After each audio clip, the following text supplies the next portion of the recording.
ശ്രീലേഖ ശാസ്ത്രമംഗലത്തെ സ്ഥാനാർത്ഥി ശ്രീലേഖ IPS അവിടെ ഇതിൽ പങ്കുവെച്ച എന്ന് പറഞ്ഞാൽ ഫേസ്ബുക്കിൽ പങ്കുവെച്ച ഒരു സർവേ ഫലത്തെക്കുറിച്ചുള്ള വിവരങ്ങൾ പറയുകയായിരുന്നു. അപ്പോൾ അതെന്തായാലും തിരഞ്ഞെടുപ്പ് ചട്ടവിരുദ്ധമാണ്.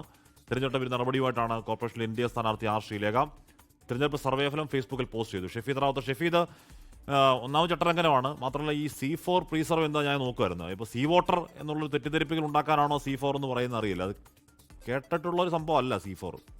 ഷെഫീദ് കശ്മീർ അങ്ങനെ ഏതായാലും ഒരു ചട്ടവിരുദ്ധ പ്രവർത്തനം, തെരഞ്ഞെടുപ്പ് പെരുമാറ്റച്ചട്ട ലംഘനം അക്കാര്യത്തിൽ നടന്നു എന്നുള്ളത് ആണ് നിലവിൽ ഇപ്പോൾ ചൂണ്ടിക്കാണിക്കപ്പെടുന്ന കാര്യം. മാത്രവുമല്ല അത് ശ്രീലേഖ മാത്രവുമല്ല, മറ്റ് BJP നേതാക്കൾ ചിലർ കൂടി ഇത്തരത്തിൽ ചില കാര്യങ്ങൾ സമൂഹ മാധ്യമങ്ങളിൽ ഷെയർ ചെയ്യുകയും പിന്നീട് അത് ഡിലീറ്റ് ചെയ്യുകയും ഒക്കെ ചെയ്യുന്ന സാഹചര്യമുണ്ട്. ഏതായാലും ഇങ്ങനെ ഒന്ന്, അതായത് ഒരു സർവേ സാധാരണഗതിയിൽ പ്രസിദ്ധപ്പെടുത്തരുത്, പബ്ലിക് പ്ലാറ്റ്ഫോമിൽ പ്രസിദ്ധപ്പെടുത്തുക എന്നുള്ളതാണ് തെരഞ്ഞെടുപ്പ് പെരുമാറ്റച്ചട്ട ലംഘനം.